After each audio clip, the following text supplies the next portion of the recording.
Philippians chapter 4, verses 10 through 13. I've been waiting 25 weeks to preach this message. This is how long I've been in the book of Philippians. This is a great verse and section.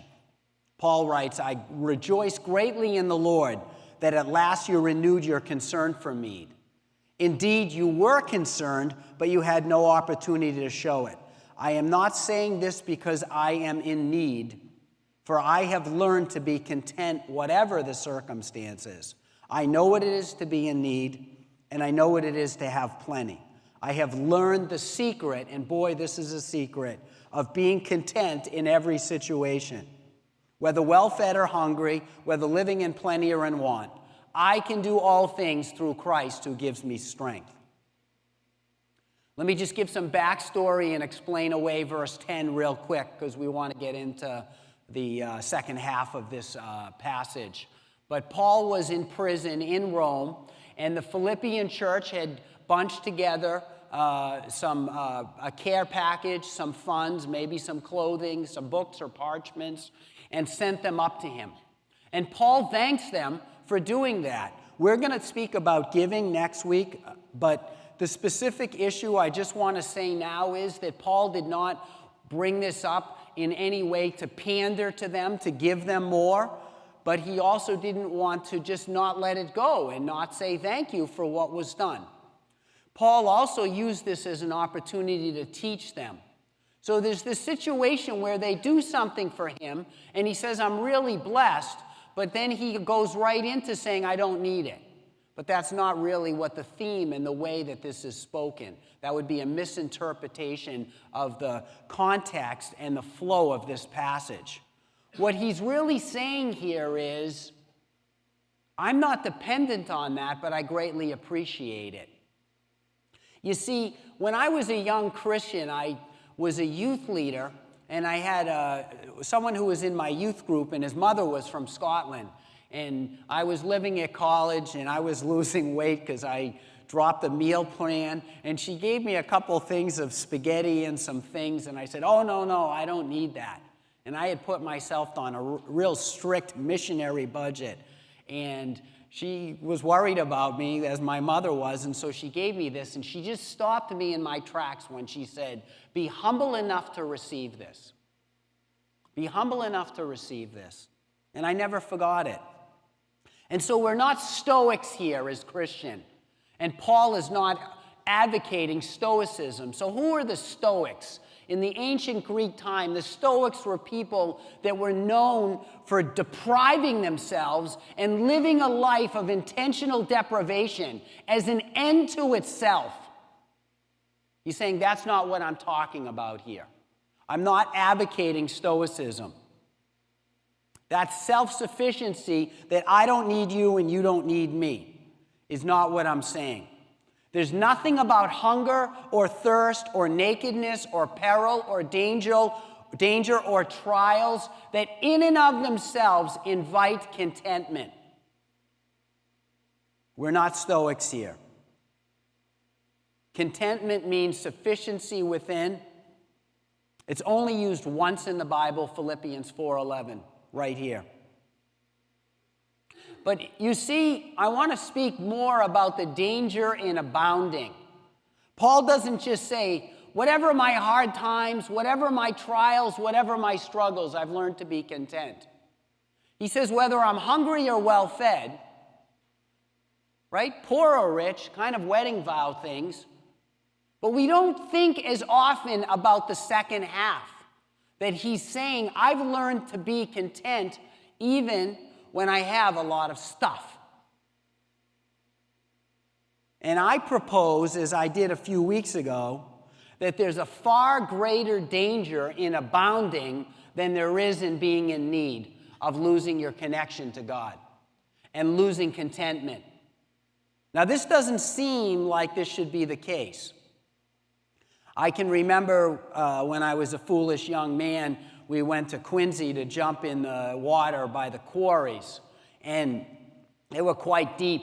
They were, for many, many years, I think 50 years, they dug stone out of these quarries. It ultimately got filled in with the big dig. But these stones were used in Quincy and in Boston for foundations, and sometimes houses were made out of them.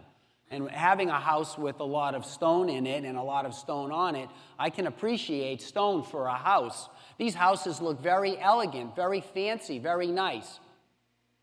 But if houses were people, I think some of those houses would forget that they came from that dirty quarry. They would forget, as the proverb says, the rock from which they were cut, where they came from. Forgetting where you came from, forgetting the humble beginnings that we come from, particularly people who get rich overnight through talents, entertainment, education, athleticism. We know what we're talking about. All of a sudden, they forget about their friends. They walk around pursed lips. I don't get what that's about. They're so great in their own eyes. Just ask them. You would think that the blood of Caesar runs through them. They are just so it, so in, so the best. And even it can happen in the church, that people who become great teachers or great leaders or great musicians or great missions people and maybe did great things, but something happens, we know, it goes to their head, and they become tyrants, insufferable, miserable to deal with. They think everyone else is a pygmy, and they're giants.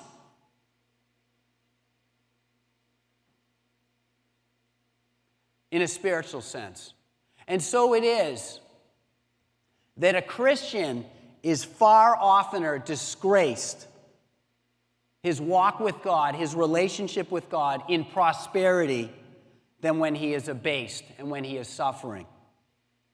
There's another danger. That's just the danger of growing worldly. As people accumulate and as their wealth increases, paradoxically, their fingers get stickier, and you watch how gold and money sticks to their fingers. There's never enough. It's never enough. It's never enough. This contentment is something altogether different. It's something that doesn't happen naturally. It doesn't grow in the wild. It's something that's cultivated. Unfortunately, I know a little bit about cultivation. I was sharing and praying with Acacia about this message, and she reminded me of a rototiller. Now, after they had the horse pulling the oxen, or the horse pulling the plow, they developed this machine that wasn't much better and worked much worse, that my father had in the backyard that I would have to push, that turned these knife gear things that look like diamond blades of a mason but rough, and dig up the soil. Because for some reason, my father thought we were farmers, and nobody told him that we lived in Andover and that we were in the suburbs, and there was no reason to grow an acre of food. But what I learned is that you would end up seeing how good you rototilled the ground with how good the crops were later on. And if you ignored the soil, you don't expect to have good crops. And so it had to be turned up to have the nutrients be mixed in and all of this. And what am I getting at? That we will not have contentment by accident. It doesn't just fall on us. It doesn't happen natural. It has to be produced. In my backyard right now, last year, or about a year and a half ago, there was innumerable 10,000 weeds back there. It was as thick as a jungle. You couldn't even walk through it. The trees were all bowed down with these bittersweets that I hate. That's my mortal enemy on earth, Oriental bittersweets. Not about that, but the weed part of it. And I battle these things, and I'll just be walking down the street, and I'll see one on a fence, and I'll just run over and pull it out, and I just made a difference in the world right there. Well, my yard was completely consumed with these. And my son is in Sunday school, but he'll tell you I dislocated my finger pulling one out when I fell off a ledge that was 15 feet high getting that. And then he saw me just pull it out and put it back in place and said, "What did you just do, Dad?" So that's when I decided to get the machinery in, and we ripped these things all out. But the key thing was I never watered them. I never planted them. I never took any care of them or trimmed them. They just were there. And that's how it is with certain things that have to do with lack of contentment. You don't have to do anything, it's just there. If you want something nice, if you want corn, you've got to cultivate it, you've got to grow it. If you want flowers, you need a gardener. My mother in the backyard would work with flowers and plantings, and I just never understood it. Let's just go out and play, but there it was when it was that time. All of a sudden, the flowers would bloom, people would come by, thank her for it. It encouraged people. Now, I want to clear up a word that sounds like contentment that isn't contentment before we get into what contentment is, if you follow me. Contentment is not complacency. It's not complacency. Complacency has a negative connotation, and it's often unjustified. Complacency is a self-satisfaction where you never challenge yourself. You're often unaware of danger or deficiency. You see it in athletes that you train. If they become complacent, they could be the better team on paper, but what? Lose in the game due to complacency, underestimating the opponent, or even more often, overestimating their own abilities, which they didn't work and practice on. So contentment has nothing to do with complacency, and complacency at its core is usually pride. At its core of complacency is pride and arrogance, a smugness to complacency. Sometimes it's a naiveness, but it's completely opposite humility. Now, I don't know if this has ever happened to you. I have a pretty large house in Lowell, and my worst fear is that a fire alarm starts to chirp that the battery is dead. Then starts the search. Okay, which floor of my house is this? So I stand on a staircase. And this happened this week with my nephew Heath. It's chirping. My wife and kids are in New Jersey. I don't know if he's oblivious to it, but I think it's in the downstairs where he's staying.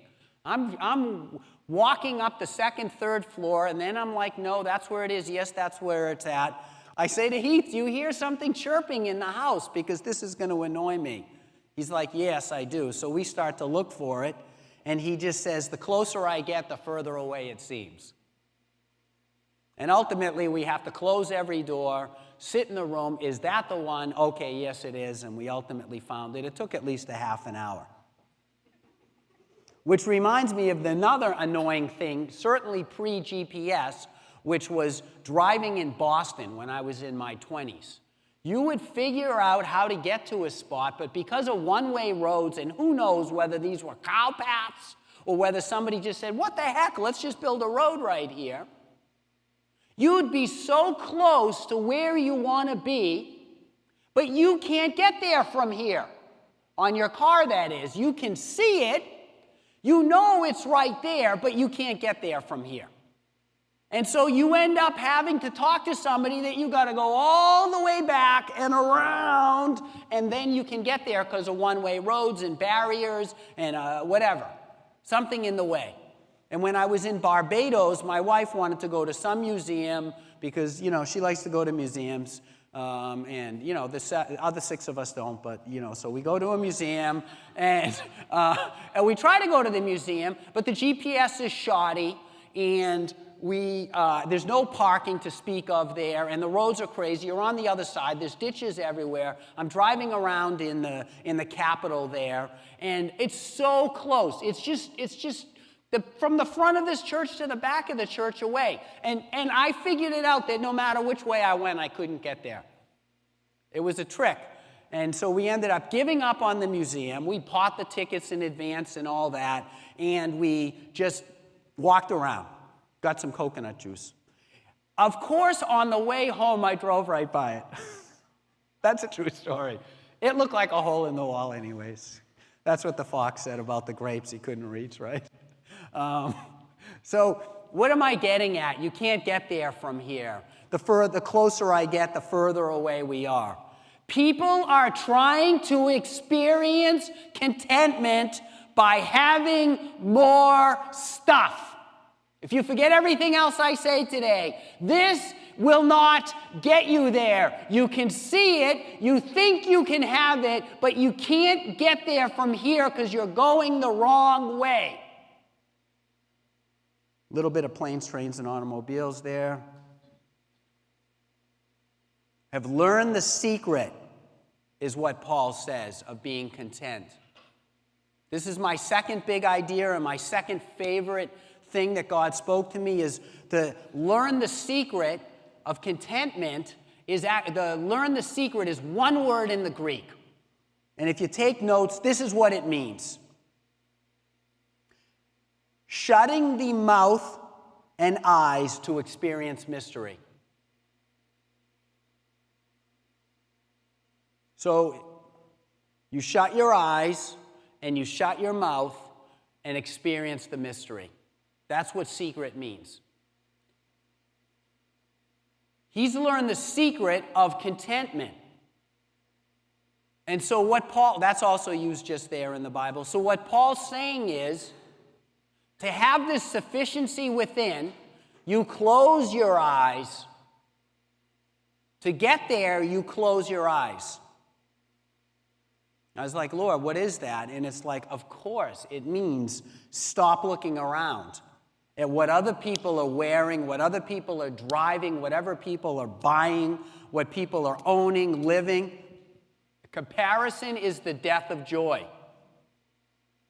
We've never had a society that's had more stuff, and we've never had less contentment. Amen? Come on, there's a void here, and all sin is an attempt to fill void. Opioid addiction, deaths, young people dying. Lack of contentment, loss of contentment, emptiness.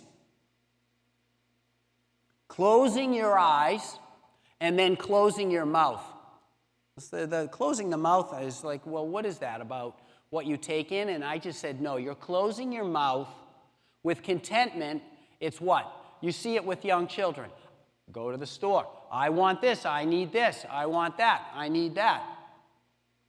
That's out of the mouth. Then it's also this.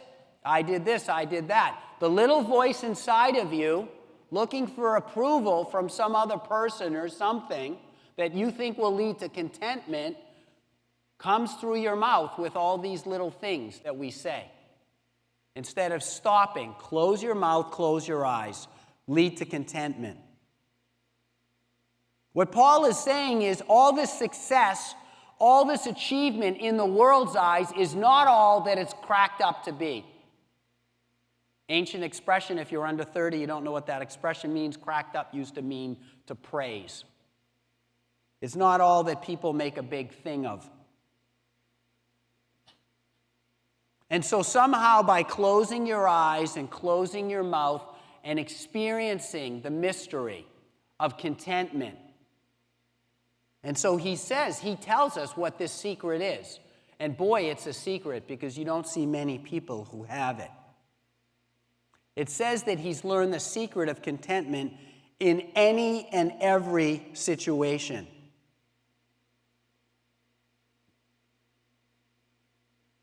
Now, some of us have a certain amount of contentment that we're able to have by being complacent, by being withdrawn. But Paul is saying in any and all situation. So therefore, it can't be situation dependent, can it? If it's in any and all situation, that means right now in our lives. And it doesn't matter what the situation is. So what is it? And then he stops and he tells us, I can do all things through Christ who gives me strength. And I can do all things is one Greek word, and him who gives me strength is one word. And then God or Christ is in the middle of this. I love the I can do all things. The Greek word, again, is a cool word. It's embodied strength that gets into the fray. Now, what fray is this word of action. It's almost affray, A-F-F-R-A-Y, means to riot. Affray means he gives me strength to get into a combative, resistive posture,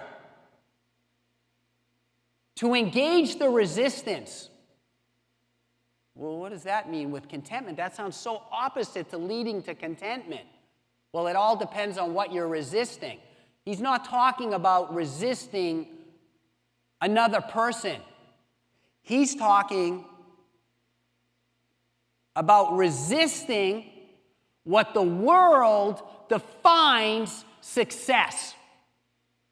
That takes active, continual resistance to work against, so that you, by faith, embrace what the Lord defines as success.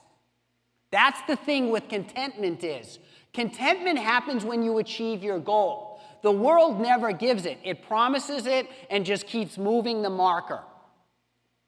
Compromise, oh, you're here. No, now it's here. No, it's never enough. With the Lord, success is completely different. It's a completely different way. You can't get there from here means you have to stop going this way and trying to get there in your car. You have to ditch your car. You have to get out, and you have to go my way. A completely different way. A different mechanism. This is why the title of the message is Live the Paradox. It doesn't just say that he doesn't just say I've learned to be content in every circumstance. He does say that, but he goes beyond it. He says, I can do all things through Christ who gives me strength. So the all things isn't even just contentment, it's everything. I can do everything through Christ who gives me strength. That means deal with persecution. That means get done what he wants me to do in my life, fulfill my calling. That means whatever it is that he tells you to do. Have you listened to him? Do you know what he wants you to do? If you do, he will not send you on a journey and not give you the provision for the journey. Confidence in that, that's what faith is. You can be strong in body, you can be strong in resources. But the big thing is how? So we've talked about this, and this is for someone who's new. This is kind of the last week we're going to do it. We've talked about transcendence. And transcendence is there's the physical, there's the natural world, and then there's the spiritual world where Christ reigns supreme. And being in the physical, you can't get there from here, the spiritual, by worldly means. You have to transcend. So this is the way I'd like to think about it. It's like your gas station, okay? You get there. What does every sign say when you want to pump the gas in there and get your power? Do what to your car? Turn it off. You got to shut your engine off.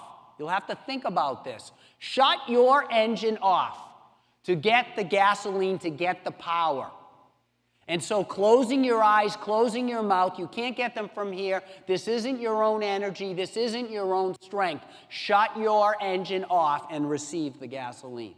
Receive the power of the Holy Spirit. Because I can do all things through him who gives me strength means that it's an impartation. It's an empowerment. That's literally the one word in the Greek that best says it, but that's thrown around by the world so much that I'm going to use impartation, which what is impartation but mean to make able. Make able. That's what God does. That's what God does through Christ. He makes you able to do all things through Christ who gives you strength. What does it say? But the same Spirit that raised Christ from the dead lives in you.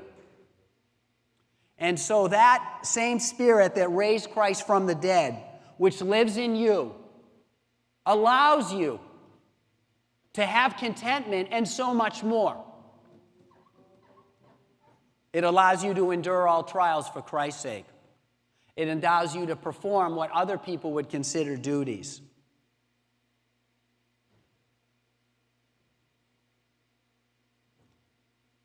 There's an interesting thing. This is a masonry analogy, but if you look at a chimney and a chimney fire, chimneys don't catch fire because of what's happening outside of them. Chimneys don't catch fire by what's, matter of fact, there can be a fire in the house, but the chimney is not on fire. But you can get a chimney fire. And the way you get a chimney fire is that after burning things for a while, this soot, this particle matter builds up and cakes up on the inside of of the walls of the chimney. And then at some point, it catches fire. It's kind of like the grill when I'm not good at cleaning underneath and a bunch of oil develops and then I'm gabbing with somebody and underneath catches fire. Poof, there's a real, now we're talking real fire time here. And so the chimney catches fire from within. And so it is with us. Paul is saying it's not about situations. It's not about any of this stuff. We lose contentment within. It starts within. But so it is with transcendence. If the chimney sweep comes in, what is the chimney sweep? They used to literally send young boys in and go in there and breathe in all this stuff and clean the inside of chimneys in England in the 1800s. And so it is, that's what God wants to do, is he sent Jesus to come and clean the inside of you. I can do all things through Christ who gives me strength. The Greek word for gives me strength is en dynamos, where we get the word dynamite. Dynamite within. We should have fusion. Dynamite within. We should have shirts that say that. Danger. Dynamite within. The Holy Spirit. The same Spirit that raised Christ from the dead. I'll end with this. Ignatius was an early church father that was converted by the Apostle John with Polycarp. And while the traditions say that while he lived a fairly full life, at the end of his life, the Romans took him and brought him into the Colosseum. And he was a pretty old guy. And so what was the type of thing is they would have lions and wild animals be sicked upon the Christians. And this happened, and it happens still today in some countries, that people are being crucified. But in this particular situation, it was wild animals. And they would fill the place with people that would come and watch. Of course, all this backfired because the people were watching the Christians face death nobly. And it resulted in greater and greater conversions. And what particularly happened with Ignatius is when the lions came upon him and the emperor and all the people were expecting, let's look at this old man get torn apart. He calmly walked over to one of the lions that had its mouth open and growling at him, and he took his arm and he stuffed it in the lion's mouth. And as the lion chomped down and cracked his bones, he lifted his mouth and he said, "Now I begin to be a Christian."